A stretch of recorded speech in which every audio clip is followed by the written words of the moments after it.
बच्चों, आपने इससे पहले संज्ञा के बारे में पढ़ा होगा। संज्ञा क्या होता है? संज्ञा कहते हैं कि किसी व्यक्ति, वस्तु, स्थान, प्राणी और भाव के नाम को संज्ञा कहते हैं। अब यहाँ पर देखिए, आपको सामने एक चित्र दिखाई दे रहा है डॉक्टर का। डॉक्टर आ गया है। वो रोगियों को देखेगा। यहाँ पर डॉक्टर संज्ञा है और डॉक्टर के स्थान पर वह का प्रयोग हुआ है, तो वह सर्वनाम है। यानी सर्वनाम, जो शब्द संज्ञा के स्थान पर प्रयोग किए जाते हैं वो सर्वनाम कहलाते हैं।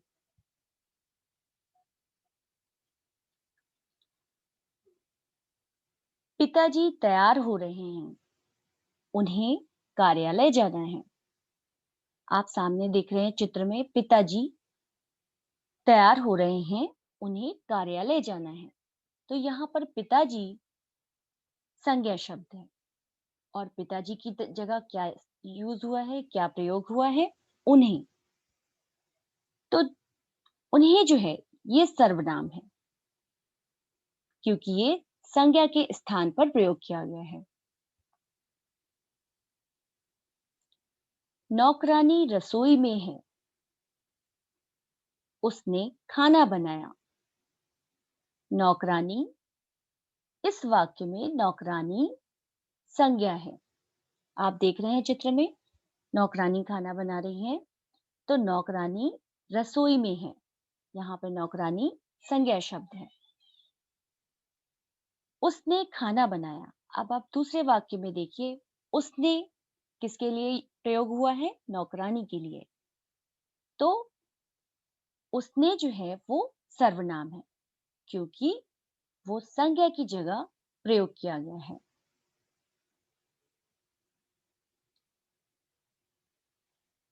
संज्ञा के स्थान पर प्रयोग किए जाने वाले शब्द सर्वनाम कहलाते हैं।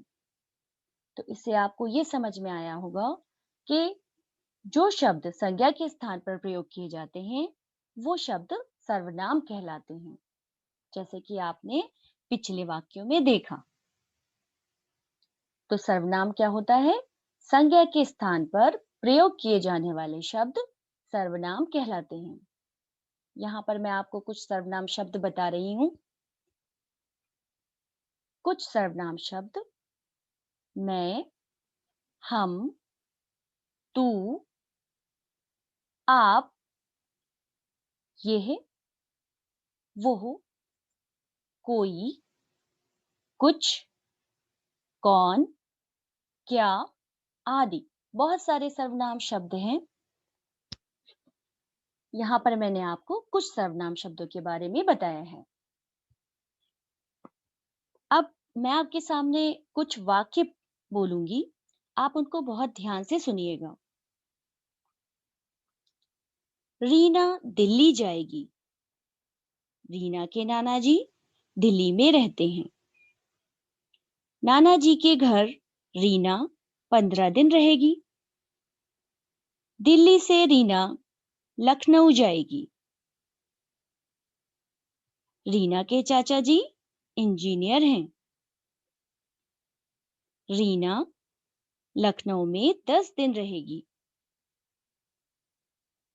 रीना छुट्टियां बिताकर रीना के घर वापस आ जाएगी। रीना मुंबई में रहती है। इन वाक्यों में रीना शब्द बार बार आने से अटपटा सा लग रहा है। अब मैं आपके सामने दोबारा से कुछ वाक्य बोलूंगी। आप लोग जब सुनेंगे तो आपको दोनों में अंतर स्पष्ट हो जाएगा। रीना दिल्ली जाएगी। उसके नाना जी वहां रहते हैं। उनके घर वो 15 दिन रहेगी। वो वहां से लखनऊ जाएगी। उसके चाचा जी इंजीनियर हैं। वो वहां 10 दिन रहेगी। वो छुट्टियां बिताकर अपने घर वापस आ जाएगी। वो मुंबई में रहती है। दूसरे अनुच्छेद में संज्ञा शब्दों के स्थान पर आए सर्वनाम शब्दों से भाषा सुंदर हो गई है। सर्वनामों के प्रयोग से भाषा का सौंदर्य बढ़ जाता है। आपने देखा मैंने बहुत सारे सर्वनाम शब्द प्रयोग किए हैं, जैसे कि उसके, वहां, उनके, वो, बहुत सारे शब्द। तो अब आपको समझ में आया होगा कि सर्वनाम शब्द क्या होते हैं। यहाँ पर कुछ वाक्य लिखे हुए हैं। इसमें पहला है, मैं खेलने जा रही हूँ। तो अब आपको समझ में आ गया होगा कि इसमें सर्वनाम कौन सा है। मैं। मैं यहाँ पर सर्वनाम है। आप कहाँ गए थे? तो यहाँ पर सर्वनाम क्या हुआ? आप। हम घूमने चलते हैं। यहाँ पर सर्वनाम हुआ हम। वो पढ़ रहा है। तो इस वाक्य में सर्वनाम क्या होगा? वो। आशा करती हूँ आपको ये अच्छी तरह से समझ में आया होगा और आपको ये भी पता चला होगा कि सर्वनाम शब्दों के प्रयोग से भाषा कितनी सुंदर हो गई है। सर्वनामों के प्रयोग से भाषा का सौंदर्य बढ़ जाता है। आशा करती हूँ आपको ये अच्छी तरह से समझ में आया होगा।